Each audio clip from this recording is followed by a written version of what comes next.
नमस्कार। खबर प्रधान में एक और नए वीडियो के साथ हाजिर हूं मैं संगीता श्रीवास्तव। देखिए, आजाद होना चाहता है बलूचिस्तान, खुली हवा में सांस लेना चाहता है बलूचिस्तान। पाकिस्तान का बलूचिस्तान प्रांत एक तरह से छटपटा रहा है आजाद होने के लिए। पाकिस्तानी सेना के जुल्म की दास्तान इतनी भयावह है कि लोग पाकिस्तान से छुटकारा पाना चाहते हैं, लेकिन पाकिस्तान और उसकी खुफिया एजेंसी आईएसआई बलूचिस्तान पर अपनी पकड़ इतनी मजबूत बनाकर रखी हुई है कि छूटना मुश्किल लग रहा है। इसकी वजह है यहाँ से होने वाली कमाई। जो यहाँ राजस्व आता है, यहाँ से जो राजस्व मिलता है पाकिस्तान को, वो पाकिस्तान का पेट पालने में सबसे बड़ा योगदान बलूचिस्तान का होता है। बलूचिस्तान के लोग परेशान हैं कई दशकों से। संघर्ष करते करते कई साल बीत गए, कई पीढ़ियां बीत गई। दरअसल बलूचिस्तान पाकिस्तान का सबसे बड़ा प्रांत है। पाकिस्तान का लगभग 44% हिस्सा इस प्रांत का ही है। पाकिस्तान की सेना यहाँ लगातार अत्याचार कर रही है, जिससे बलोच जनता लंबे समय से परेशान है और विद्रोह करती है। पाकिस्तानी सेना की जो करतूतें हैं, उस सब के बीच में ये जानना जरूरी है कि क्या बलूचिस्तान वाकई पाकिस्तान से अलग हो सकता है। अगर अलग हो सकता है तो वर्तमान में जो हालात बने हैं, जिस तरह से बीएलए का वहाँ विद्रोह चल रहा है, उसे देखते हुए बलूचिस्तान ने पाकिस्तान की एक तरह से नाक में दम करके रखा है। इधर भारत के ऑपरेशन सिंदूर की मार पड़ी तो कुछ बलोच नेताओं ने बलूचिस्तान की आज़ादी का ऐलान तक कर दिया। लिहाजा अब सवाल ये उठ रहे हैं कि क्या बलूचिस्तान को एक आज़ाद देश की मान्यता मिल सकती है, और क्या भारत इसे मान्यता देगा, जैसे बांग्लादेश के साथ किया था। कुछ बलोच नेताओं ने तो आज़ादी की घोषणा भी कर दी, बलूचिस्तान के लिए एक झंडा भी अनावरण कर दिया और यूनाइटेड नेशंस के साथ साथ भारत से बलूचिस्तान को एक अलग देश के तौर पर मान्यता देने की अपील भी की है। देखा जाए तो आज़ादी के समय से ही बलूचिस्तान अपनी आज़ादी की मांग कर रहा है, यानी 1947 से ही। 1948 में पाकिस्तान ने इस पर जबरदस्ती कब्जा कर लिया था। बलूचिस्तान के सैकड़ों फ्रीडम फाइटर्स को पाकिस्तान की आर्मी के बेरहम लोगों को खूब जुल्म ढाए इन पर।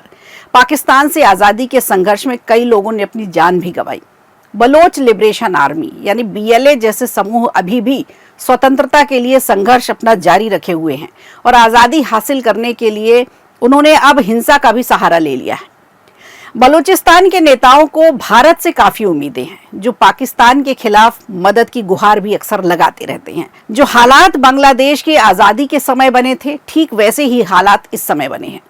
बलोच नेता भारत से उसी तरह मदद की उम्मीद कर रहे हैं जिस तरह भारत ने उस समय की थी बांग्लादेश के समय। एक रिपोर्ट के मुताबिक और कुछ राजनीतिक पड़ताल करने के बाद पता चलता है कि बलूचिस्तान को एक अलग देश के तौर पर मान्यता देना भारत के लिए आसान फैसला नहीं होगा, और बलूचिस्तान की स्वतंत्रता को आधिकारिक रूप से स्वीकार करना भी भारत की एक विदेश नीति का एक बदलाव, नाटकीय बदलाव होगा। अब सवाल यही है कि भारत मान्यता देगा या नहीं। भारत के पास किसी भी नए राष्ट्र को मान्यता देने का अधिकार है या नहीं।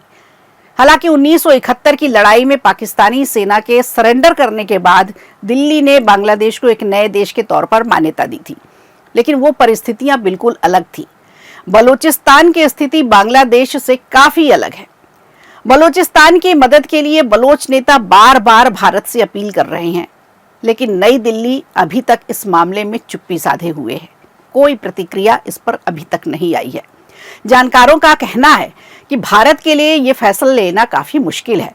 इसके अलावा किसी भी देश को मान्यता देने के लिए अमेरिका, फ्रांस, रूस और चीन जैसी महाशक्तियों का समर्थन भी बहुत जरूरी है।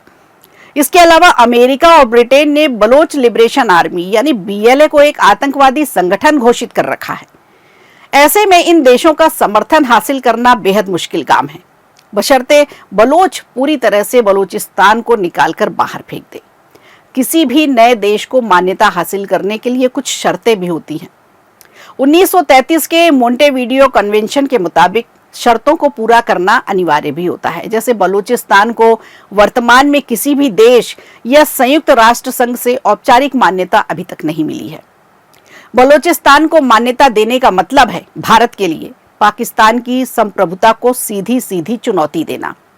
इधर कश्मीर पर भारत पाकिस्तान का हस्तक्षेप बिल्कुल नहीं चाहता, लिहाजा पाकिस्तान बलूचिस्तान में भारत के हस्तक्षेप को भी नागवार गुजरेगा और दुनिया भर में ये प्रचार करेगा कि भारत के लिए जो डिप्लोमेटिक चुनौतियां बढ़ेंगी वो पाकिस्तान से होंगी।